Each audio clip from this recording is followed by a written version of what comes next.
Welcome to Melt University. This series will help you build your brand, inform you on a variety of career paths, and introduce you to top executives in sports and marketing. Now, here's your host, the president and CEO of Melt, one of the largest independent sports and event marketing agencies in the country, Vince Thompson. Welcome back, students. Virtual Melt University. We are rolling in to the fall with some amazing guests and amazing advice, and hopefully you're safely ensconced in your dorm or your house or your apartment, and your classes are going really well this fall. We've had a lot of great positive feedback from many of you as we continue to roll on with our podcast and our newsletters and everything year round, and really great, amazing, insight from so many leaders in our industry. And today's guest is just one of my favorite people. Amazing path, personal values, professional values, friendships, the grind. We all kind of go through all this together, and really one of the great leaders in our industry, Allison Fillmore, is the executive director of the Tour Championship, which is annually held here. One of my favorite events at East Lake Golf Club in Atlanta. She's witnessed some amazing victories out there. Tiger Woods a couple of years ago, and really just does an amazing job. And you got to check out the Tour Championship, the impact that it's had on the East Lake community over many, many years. And Mr. Tom Cousins, and she's had an amazing career. Falcons, the Dream, Atlanta Motor Speedway. So it's not an accident that that she is at the top of her game. One of the great leaders in the professional golf world, one of the great leaders in Atlanta, a great friend of mine. So Allison Fillmore, welcome to Virtual Melt University today.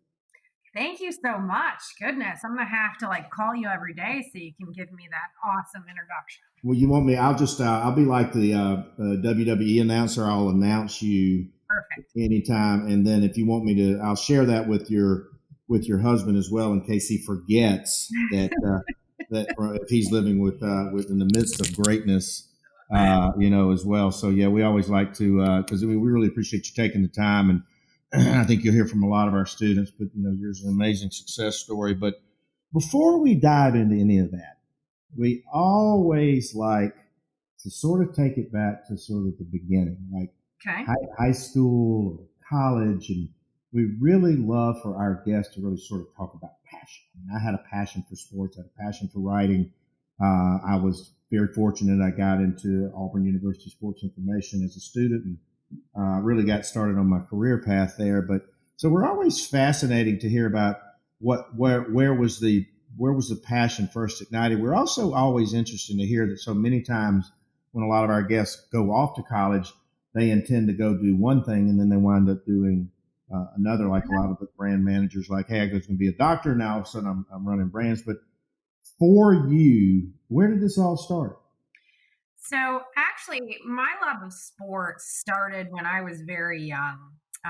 My mom actually played tennis. And she played it competitively, and she got to the point where she kept beating everybody she was playing, and she wanted to switch sports. So she switched to racquetball. And it was something that I really enjoyed, and I picked up and I started playing along with, I played softball, I was a cheerleader, I did all of this, but racquetball was just something, everything was on you. You were the one that had to win the game. You had to have your mind right in order to walk into the court and really overtake this other person that you were playing against. So, I played in my first tournament and I won it. And it kind of back. It was a novice tournament, and I was the youngest kid in Ohio to ever win a state championship in that division. So I started playing competitively. And when I was, 14, 15, I had the opportunity to try out for Junior Team USA at the Olympic Training Center. Wow. And I failed miserably. I walked in thinking that I was going to kill kill it and, make this team. And oh my goodness, I got there and I started running around the track. I was dying from altitude. I didn't train, nothing. So that was an opportunity for me to really look at myself and say, okay, do you really want this, Allison? Or are you just going to kind of sit back and just kind of do your thing? And I was like, I want to make this team. So in the meantime, there was another girl coming up in Ohio racquetball she was better than me, flat out. And she beat me every single time. And I did not get a chance to go back to the Olympic Training Center until I was 18. It was my last year to be eligible to make the team. And I worked and I dieted and I trained and I did all of this. And I made the team. I finally made the team in my last year of eligibility. And I can honestly say it was one of the coolest things in my life. Training at the Olympic Training Center, got a chance to go to the World Championships, represent the United States in racquetball. It was really neat. So it was one of my moments that really made me wonder, how can I get more involved in sport and understand the business side of sports? So that took me to Ohio University. And actually, the funny thing is that, you mentioned at the beginning, we always go to college thinking we want to go in one route and we ended up going a completely different route. However, mine was somewhat similar, but it definitely was different. My senior year in high school, I wanted to be a sports broadcaster. So I did an internship with our local Fox News affiliate. And this was kind of my turning moment, and it's very cyclical. I was at a golf tournament with the broadcaster, and they were interviewing Jack Nicklaus. And he says to me, Allison, why don't you hang out with this kid over here? I'm going to interview Jack, get to know him. He's this up and comer. He's really doing well. He just accepted a scholarship at Stanford. And I get in the golf cart, and lo and behold, I'm sitting next to Tiger Woods. Wow. And we ride around. What year would this have been? This was 1994. Holy chowder. So he was like, what, 16? He was 18. We're the same age. So he was just going into Stanford, and I had the opportunity to sit with him. We talked about golf. We talked about racquetball. We talked about, I'm a huge Indians baseball fan, and this was in Cleveland, on the east side of Cleveland. So we were talking about baseball, and it was just really neat. And to be able then to, hand him the trophy, 20 some years later at the Tour Championship was probably one of the coolest things that I've ever done in my entire life. Well, that's one of the most amazing full circles. So you've had a relationship in some form with Tiger Woods for many years. Yes, although he probably doesn't remember it. I bet you, I'm confident that he does. I mean, why wouldn't he? I mean, you make an impression there, but hey, I hope so. So you've unpacked you a lot of things. I mean, world-class athlete, Olympic athlete, and I used to love to play racquetball, and I wish they still had a lot of racquetball courts around here, because it's an amazing sport, and all you need is that little racket and the ball, and I mean, it was just we used to play it a lot at Auburn and in Birmingham when I was there, but so you had, and by the way, your story is sort of similar and resonates to Mike Plant of the Braves. He was an Olympic speed skater, and is obviously able to translate that passion. And so, coming out of OU, what was your sort of an intent or your path? What did you wanted to go into the sports business? I wanted to get into sports broadcasting. And I did. But you still had this dream of being in the sports broadcasting. Yes. Okay. So I made it through the first 2 years, and then I realized that I knew how tough it was to get started just in sports, and then just in broadcasting as well. And I have much more of a face for radio. So no, I don't. I'm going to beg to differ on that one, but I went into the But yeah. sports business side of things. My first job out of college with a small, you probably know it if you were, in sports information. My first job out of college was with the collegiate directories, was with the National Directory of Collegiate Athletics. Oh, yeah. I was the editor. Wow. Also the data marketing manager. So here's the funny thing, Allison. I tell these kids, and they look at me like I'm, prehistoric, that in the old days, I had to go to the library and get those resource guides to track people down. And now they've got it in the palm of their hands, but we'll cover that in just a little bit. But a little known fact, because I was always using your work.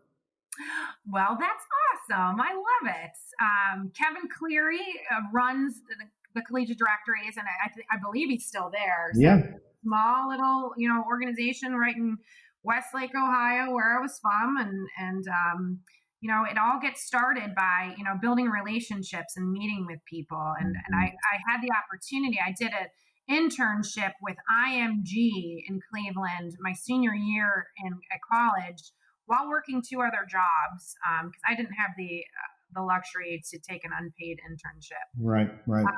So I worked 2 other jobs while I did that, and got noticed by a friend of my stepdad who recommended me for this position, and went in and interviewed, and I got the job. So, it's, doing your research, building relationships, all an important part of what we do. And I learned that early. Well, you're taking a page out of our playbook. So for our listeners who may not quite understand the ramifications of you getting an internship at IMG. So one of my idols of all time, Mark McCormick, founded IMG, pioneered agency business, was founded in Cleveland. And so for you to wind up, we know the value of internships, but for you to wind up at an internship at the most famous sports marketing agency still in the world was pretty special. And you probably formed relationships during that period of time that you still have today, correct? Absolutely. Little things take you far places, right? So even if it's just, my job at the internship was calling different Starbucks around different locations where the ice skaters. So I worked on the ice skating side, and I would call to check to make sure that there were Starbucks close to the hotels that the guys were at, or different hotels and restaurants around. Just little stuff that you get asked to do, but it all, people watch every move you're making, especially when you're an intern. So, being able to do something with heart and hard work and grit, even though it was just picking up the phone and calling to check on a Starbucks. I loved every moment of my opportunities being at IMG, and it only, in retrospect, helped me move on to my next role, which was at Collegiate Directories.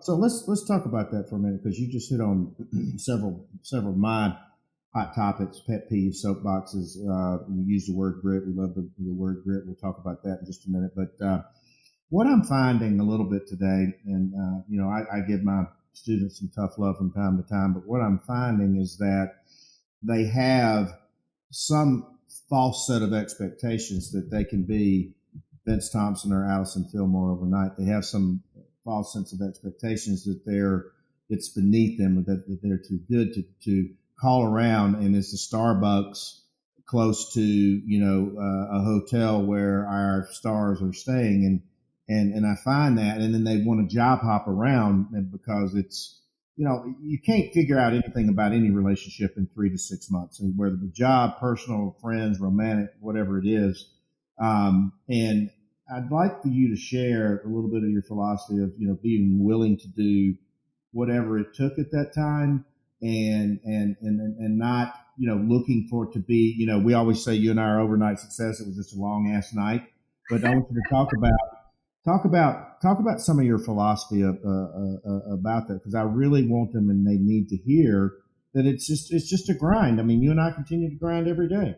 Absolutely. The biggest thing for me is that I would never ask anyone on my staff to do something that I wouldn't do.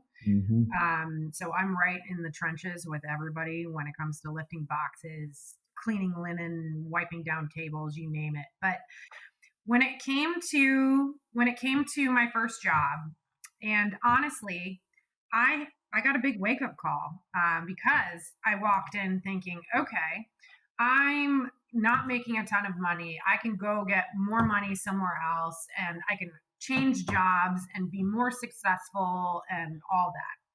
So prior to me starting at Collegiate Directories, I interviewed for the Cleveland Cavaliers position, and I don't know if you recognize the name of by a man by the name of Jim Van Stone. He runs everything up at Comcast Spectre in Philly. And he told me that I was going to have to pound out 75 to 100 phone calls a day. I was like, who is this man and what is he thinking? There is no way I'm taking this job. So fast forward, I quit my job at Collegiate Directories thinking that I'm going to be this new tech savvy person. I got out of sports completely. I worked for a company called jobboards.com, worked out of my house. And guess what? I got fired in 4 months. I was so not expecting what I received from that job. Also, I wasn't passionate about what I was selling. I didn't love what I was doing. And I knew that I had to, if I was going to be successful, I needed to love what I was doing. So I actually met my husband on a softball team when he was working for the Cavs. And I handed him my resume. And he handed it to Randy Domain, who was the senior vice president of sales for the Cleveland Lumberjacks, which is a minor. Right. The good old Lumberjacks, right? Yeah. Kerry Boobles was the president at the time. He's now with the Knights. So, but I handed him he handed over my resume, and I had the same exact interview I did with Jim Van Stone. And this time I was like, you know what? I'm going to make those 75 to 100 phone calls, and I'm going to bust my butt because this is what I want to do. Like I knew that I wanted to work for a sports team. So I came in and I did it. I pounded out 75 to 100 phone calls a day. I was very successful because I really tried to learn exactly what the craft of selling was. I created a national anthem program, but also in the midst of all of this, the league folded. Oh, just one little minor detail. I know, yeah, right? So at the end of the season, I sat to myself and I was like, what am I going to do now? Well, I actually got a little noticed by the vice president of sales from the Cavs, and he was taking a position in Sacramento as the VP of sales for the Kings, and he asked me if I would be interested in coming out to interview for a position. And I did. And I was offered 2 different positions. I moved out.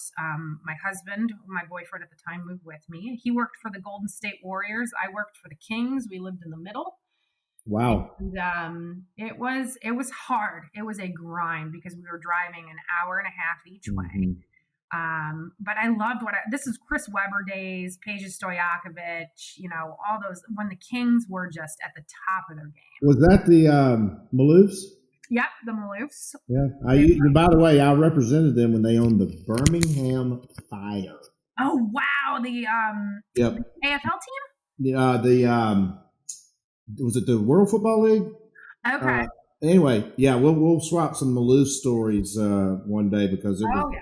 I mean, so you were working and the Kings were, rocking in Showtime back in the day. So, but you guys are split in the middle, and your husband's at the Warriors and you're at the Kings. That's a pretty good grind. That's a pretty good haul. So there was nothing to sell for the Kings. This was a time where we would send out a fax and they would fax back their group order and be done. Like, I didn't need to sell anything for the Kings, but I really learned how to sell when I was selling their, it was a minor league soccer team, the Sacramento Knights, and then the Sacramento Monarchs, the WNBA team. So I got a really good experience working on those 2 teams there. And we got to the point where we missed our families and said, I said, you came out here with me, I'll go wherever you want to go. So we came to Atlanta, and I got an offer to work for the Hawks and for the Falcons. And I said, So what drove you guys to choose The Atlanta, just the So, arbitrary place on the map, or land of opportunity, or what? well, Scott actually got an interview with the Thrashers. They were flying him out, and he got the job opportunity because he wanted to get back to the East Coast and sent out his resume. And he got the opportunity with the Thrashers, and then I stayed back for a couple of months just to finish out the season with the Monarchs, and started looking for a position out there. And this is right when Arthur Blank bought the team with the Falcons. Mm-hmm. And I thought this would be a really great opportunity because there were 2 price points in the Georgia Dome when I started. 2. Mm-hmm. That's it. And then Michael Vick came on board, and Wow. Yeah. this was a complete shift in everything for the Falcons, from pricing to ownership to players. It's first year that we actually beat Green Bay away in a playoff. Oh my God, was that magic or what? Oh my God, it was amazing. I mean, It I was was. sitting in the ticket office waiting for the phones to ring. It was so cool. So I got to see a lot of growth within the Falcons. In fact, at that time when I was there with the Falcons between 2002 and 2007, we were already talking about a new stadium. So Mercedes Benz had been in the works for a long time. So, Mr. Blank, that was a decade of at least vision and planning. Oh yeah, easily. Wow. Easily. Wow. Wow. I don't think I've ever heard it put quite like that. But you make a point, and we talk about where the careers are, where the opportunities are, and we've unpacked a lot of future opportunities, and we'll talk about those in the golf world just a bit. But if you can sell, particularly in the sports space, you're going to be guaranteed. Obviously, long term, we're going through all this COVID stuff right now, but you're going to be guaranteed that you're going to be able to get some good jobs in the world of professional and college sports. Correct? Absolutely. I tell everybody, if you want to get into sports, you need to be able to sell, because that makes you available to any position within the team, basically. You're always selling yourself. You're always selling something. You're selling your organization. You're selling you're selling your personality. You're always selling yourself. First impressions are super important. So that's, I tell, and a lot of kids, they think that I want to go into marketing. I want to go into PR. And I go, yeah, but what are you doing in marketing and PR? You're selling the organization. Right. So to be able to start in sales gives you just a wealth of opportunity within a sports team. It absolutely does. Yeah. Yeah. And I think that obviously, what should they be doing right now at college to prepare themselves for that type of career? Because we have a saying that the campus is the ultimate professional laboratory, and that they hear the term athletic department, they hear the term athletic director, but they don't realize these guys are CEOs of 50 to 100 to $150 million companies. So there's so many opportunities to learn the sales game, but where and what should they, because obviously there's a sales side and then there's an analytics side to try to get people to buy and then try to get people to come back and renew. And obviously it's tougher and tougher now with COVID. But in your opinion, what should they be doing to prepare themselves and within the college environment that they are in now? So what I did when I was in school to get myself prepared was, one, I worked at the fundraising arm for my college.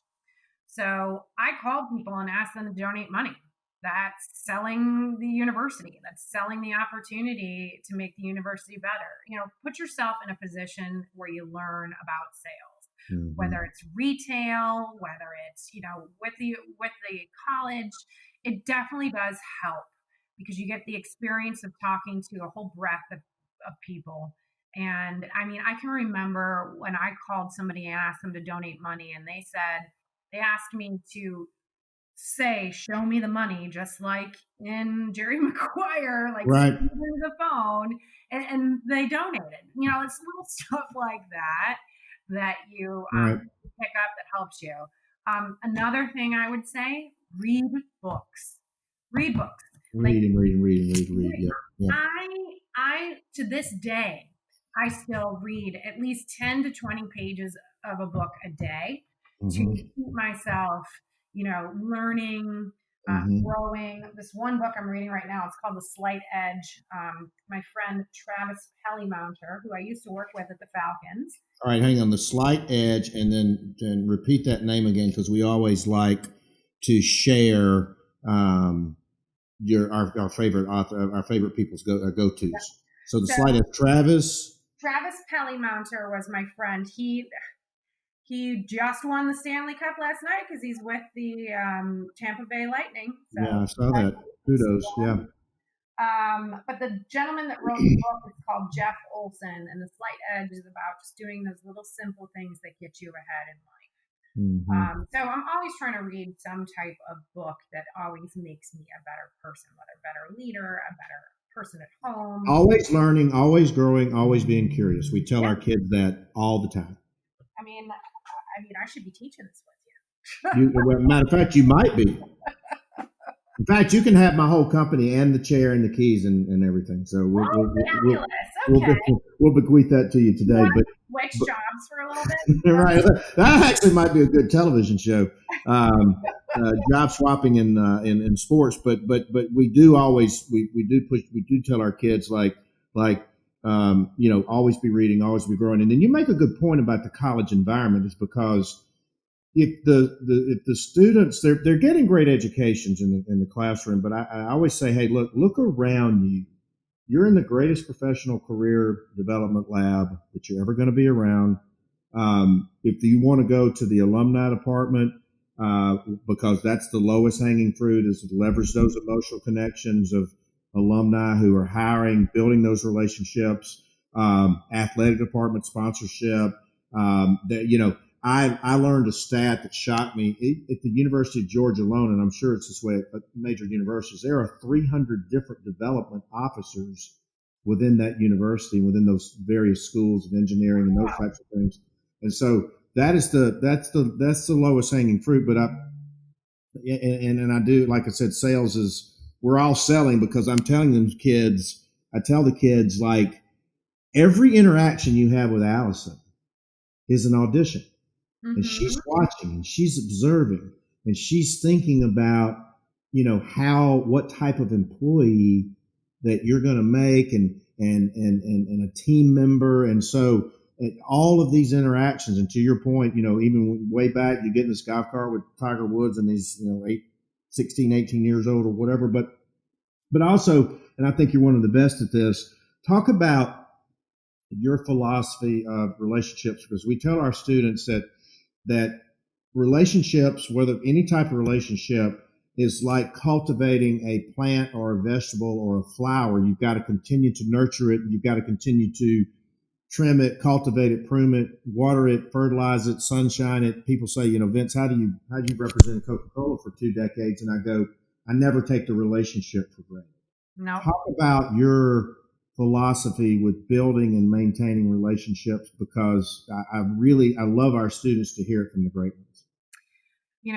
I think it's very important to have those personal touches. Already sitting here right by my desk, I've got a thank you note with your name on it, for this opportunity of being able to be here today. So those little personal touches goes such a long way, especially in this digital age right now. It takes, 2 seconds to write an email. It takes more than that to write a thank you note, put a stamp on it, walk it out to the mailbox. Like, it just shows so much more. I really like it when I get a nice thank you note from somebody after an interview or something like that. It shows you care. And that goes a really, really long way. Relationships for me have played such an important role within my career, to the point that ever since I started at the Atlanta Dream, I never had to look for my next job. It always came to me through a relationship. So whether it's, in fact, my job going from the Dream to the Speedway came from my friend Travis that I just mentioned. He introduced me to Greg Walter, who was the vice president of sales at that time. My job here at the PGA Tour was from a friend who gave somebody else my resume. So Mhm. it's all about the relationships, and it's not just like how can you help me, it's how can you help other people as well. Be Mhm. willing to sit and listen when they've got a problem, or call and check in on them, see how they're doing. If something's wrong with their family, just let them know you care. And it just Mhm. goes so far. It Mhm. really does. Well, we say that the first two letters of relationship are RE, and the first two letters of reciprocal are RE. And any relationship that you're in, um, you have there has to be some give and take and nurturing. And like I know, like if you ever call me, I'm going to drop what I'm doing and say, hey, whatever you need, and I know that you would do the same. And we may not even talk for 3 or 6 months, but but when we do, hey, I need this. Can you help here? Blah blah blah. So that is a big big thing that we teach our kids. And you just hit on my one of my greatest things is that the value of a handwritten thank you note. Thank you, Allison, for being on the Melt You podcast from one of those students. You're going to remember that. I keep Mhm. every thank you note that I get. I've got a giant drawer full of them. Me too. I do And too. and I look back through to them, and those are the people that get in the 5 percentile of the job and internship consideration set. And so I tell our kids, get your business card and get you some nice note cards and some nice envelopes. And even if it's a couple of sentences, hey, Miss Fillmore, thank you so much. I heard it. You were inspirational. I look forward to following up with you soon. I'll follow up with my resume or something like that. You're going to remember that kid. I remember every one of them, and we get lots of good testimonials, and I post them back out and those types of things. So I believe it's one of the greatest lost arts of all time. And I tell these kids, do not send me a text, and an email's okay, but don't send the email before you send me a handwritten thank you note, Hmm. and because every interaction is an audition, and they're telling you and me what type of employee they will be. Because if we bring them onto our team at the levels that you and I run on, there's a lot of risk, and we got to make sure that we got the right team around them. So let's pivot. Let's pivot a little bit, and we've had some great guests on from your organization. We've had Ty Votal, we've had Rick Anderson. I've got a lot of great friends within your organization. I know the PGA Tour has one of the best, corporate training programs in America. I know people have gone through it. I hear a lot about it, Hmm. but talk about where you see the future opportunities for careers in sports, in professional sports, and then when the golf industry. Because when we talk to kids, we go, look, if you look at the industry of golf, there are hundreds of tournaments all across the country. There are hundreds and thousands of golfers. There are, it's not just a tour championship and the Masters and all this, and the tour operates multiple 6 or 7 tours and internationally and media and all that, not to mention sponsors and golfers. But where do you see the greatest growth opportunities for careers in the world of professional golf? Where would you point some of our students who are really actually want to be in this profession? I would point them to our inside sales program. Mm-hmm. We have a great inside sales program. In fact, both of our sales representatives that are on our team currently came out of that program, Mm-hmm. and a lot have been very successful. And what happens is you basically move to Ponte Vedra for a good 9 months to a year, and they train you and train you and train you inside the inside sales program, which then operatively sells for champ management tournaments, which is all the World Golf Championship events, Mm-hmm. the Players Championship, and both playoff events, New York, and Tour Championship. BMW is not a tour owned event. Right. So basically you're down there selling for those tournaments, and then once you've kind of graduated, then any opening that's at a co-sanctioned event or currently owned and operated PGA Tour event, they're going to come looking right to our inside sales program to get the best kids that are passionate about the sport, that know it, that love it, and can sell it in their sleep. Mm-hmm. So that's probably the best opportunity, because while you're down in Florida, you have the reach of the PGA Tour and all the different tournaments that we work with. So that's probably the easiest way. And just an FYI for you guys that are listening, the gentleman that runs the program, his name is Eric Chavez.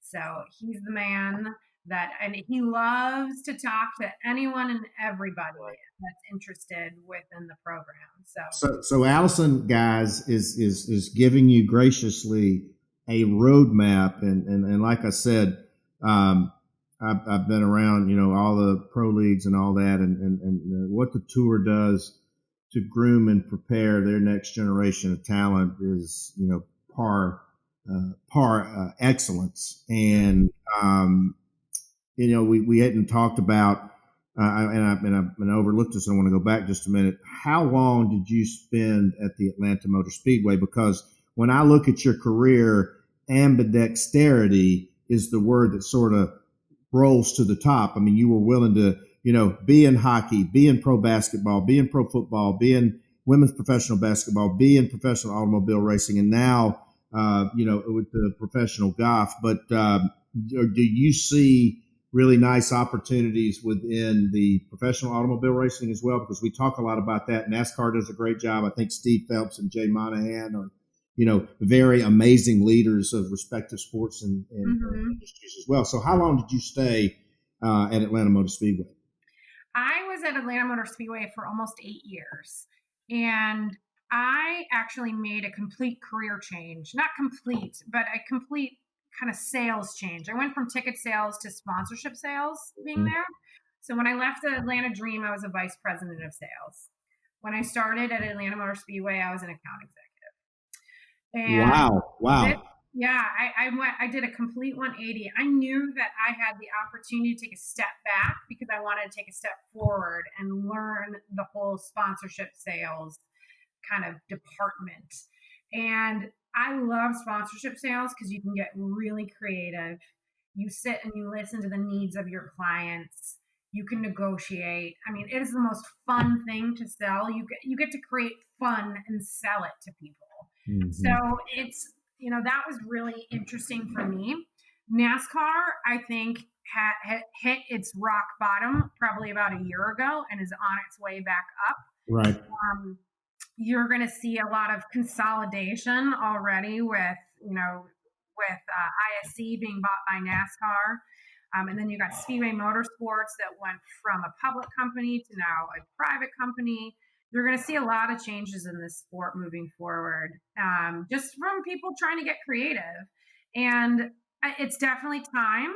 And I think you're going to see a whole new generation of fans that will start to enjoy NASCAR again. It just needed a little bit of a kick in the pants to kind of get moving again. Well, we all need that. But hey, even and you heard it here first, Michael Jordan and Bubba Wallace. That's going to be amazing, or what? Yes, I can't wait for that. That's super exciting, and just and it's because we're getting diversity within the sport. Right. Because before there wasn't any, and it's a truth that if there's not a diverse audience or not a diverse group that's running something, you have one thought process, and it's not going to appeal to a large group of people. Mm-hmm. Now you've got more diversity within the sport that can appeal to a larger group of people, and I can tell you that their fans will definitely become more diverse and enjoy auto racing just as much as I did. I loved working in the sport.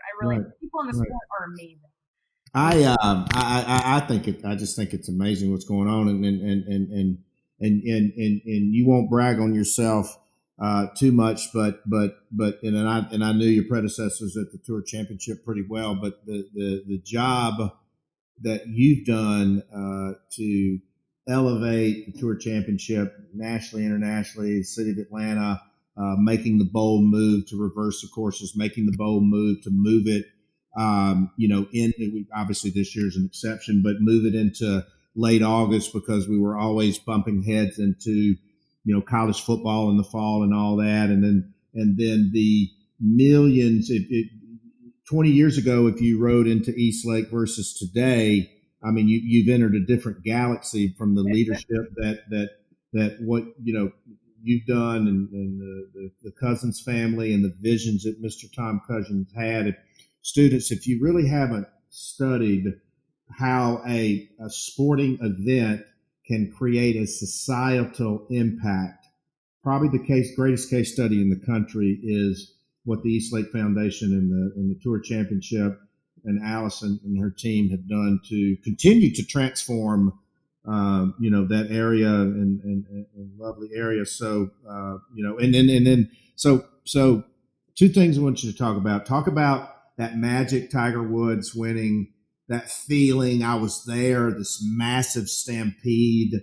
Was that the greatest moment of your career? Have you have other ones that are similar? No, I would have to say that is the greatest moment of my career. In fact, I've been interviewed on it many times, and I have to say that outside of, getting married and having my kids, that was probably the best day of my life. Like that was just the most exciting thing I've ever seen. It was 1,000 some days since he'd won a tournament. Well, they thought he was out. They thought he was out. They thought he was out and gone forever. Oh, exactly. And for him to come back and win here in Atlanta at historic Eastlake Golf Club, where Bobby Jones played his first round and last round of golf, it just really solidified the strength of the game moving forward. A lot of these guys, Justin Thomas and Xander Schauffele and all these guys that grew up playing, they grew up playing because of Tiger. They grew up playing, watching him and wanting to emulate him. So now you've got these guys that are playing against him now. They're playing against their idol. And not many sports can say that. Right. Not many players have sustained that type of visibility or that ability to be relevant for that long. So he just continues to make an impact on this game. And I'm sure that he's also created he's creating diversity within our sport as well. Right. From all over wanting to play the game. And that's what I love about this tournament is that Eastlake, not just the tournament, but the city, this area is just a very diverse area. Right. Probably one of the only places in Atlanta that it works so successfully in, with the foundation and Tom Cousins and what he has done, and the foundation celebrating its 25 years, Tour Championship celebrating its 20th anniversary. Wow. It's really been so fun to watch. And believe me, I mean, there was a lot of work done before myself and my team got here. We're just playing off of the work that had been done and laid for us to really take advantage of the opportunities that were in front of us and to engage the Atlanta business community. We asked the Atlanta business community to step up for us this year. And I can't tell you how many people said, yes, we know how important Eastlake is in the Tour Championship. I mean, companies like Home Depot, Chick-fil-A, Novelis, Synovus, I mean, you name it, Coke, Southern Company, they all came out and they all supported this event, our charity match. And it's so great to see a community come together. I forgot PGA Tour Superstores as well. It was so awesome to see this community step up and really support this foundation and this event that has helped transform the Eastside community. No, and I've witnessed it I've been over here for 20 years, and really just the golf tournament is now just the cherry on the top. The Tour Championship is truly one of the most iconic events. It's a community event now. It's a amazing event. How it kind of evolved from sort of a niche event, and now the vision of the tour to do the FedEx and the championship and the points and Southern Company and Chris Womack and the Coca-Cola Company and all that. But like I said, you undersell the what you guys have done and the contributions to that. Talk about a fanless golf tournament. Oh, I never want to talk about it again. Talk about because we all, all went into this state of shock or suspended reality in mid-March. I'm barreling into activating my 18th Final Four. It's always a fun victory lap for me in Atlanta because we're here and Coke's here and all that. And the record scratched and stopped. The uncertainty all abound. We weren't sure, we all thought, hey, the curve's going to flatten by Memorial Day. We'll all be back to normal. No. But talk about the experience of producing a fantasy event. And then typically the Tour Championship has made a $3 to $3.5 million charitable commitment to the city, a lot driven by ticket sales and club sales and corporate sponsorship sales. And obviously that revenue went to zero. How was it and how'd you do it?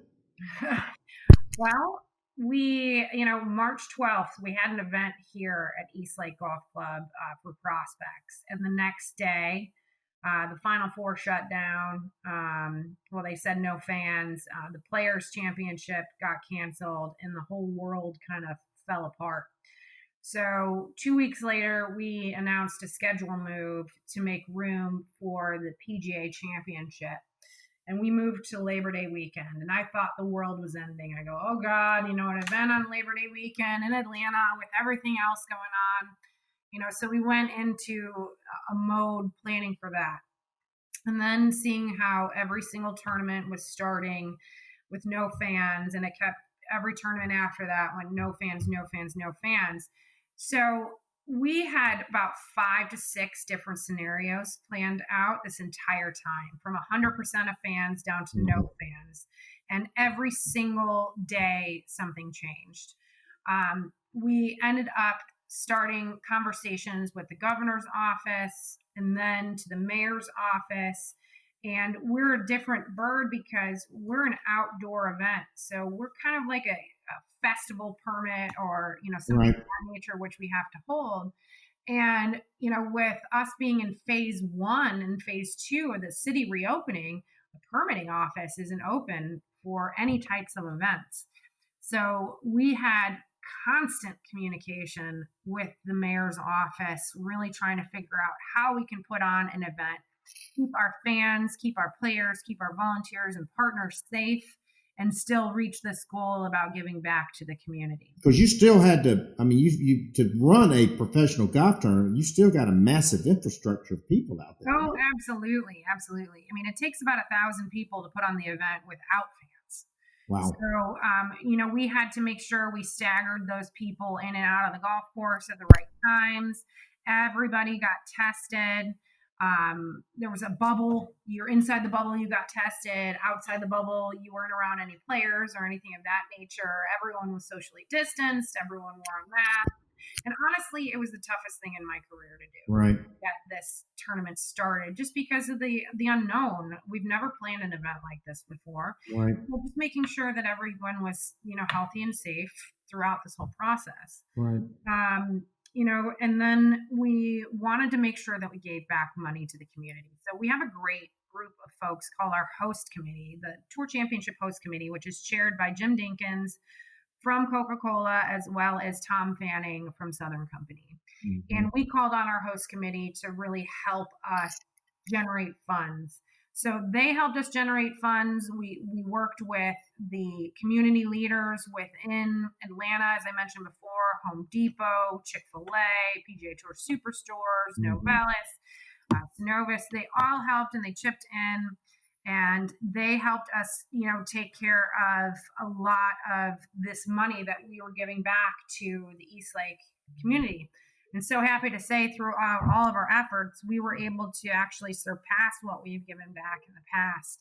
So we're really excited to make that announcement here shortly. But I can't tell you how much the Atlanta community has stepped in to really lift us up and make sure that nobody was left without funds to help operate their organization. So it's been amazing to see, and it makes me so proud to be I'm saying I'm from Atlanta now. I've been here 20 years almost, so I can say it. No, I'll tell you, what I've heard anecdotally was just amazing because to your point, these organizations need these funds when the economy is good, but causes and nonprofits and community organizations have really taken it on the chin really hard based on what's going on in the COVID world and those types of things. But I know there's some great and positive news coming up soon, and we could sit here and talk all day to you because this has just been amazing. But I guess listeners, students, you can see now why Allison Fillmore is one of my favorite people in the world, personally and professionally. She's an amazing leader.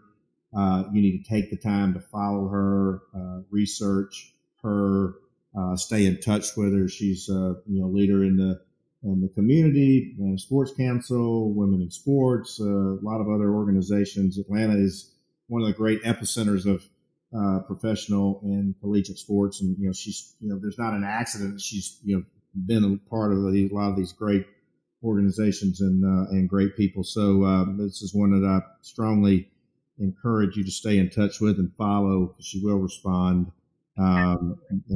Everybody and just like me, and because we're all out trying to help. We were once where you were at one time, but Allison Fillmore, Executive Director, Tour Championship, amazing organization. What you do for the community, an inspiration to all of us, and I'm positive that you are going to hear from some of my great students during virtual Melt University. So we so thank you and so appreciate your time and sharing your wisdom and inspiration with us today. Thank you. I look forward to hopefully seeing you soon, and look forward to hearing from all your great students. Well, I hope to see you soon as well. I mean, we're 6 months into this thing, and I'm like, man, we gotta at least we got a little SEC football going last weekend, and we got a little SEC going this weekend, and other schools and universities and conferences. But we'll pray we get to the other side of this thing soon, and we won't have to do a fanless golf tournament ever again. I bet you didn't think you'd ever have that on your professional resume either.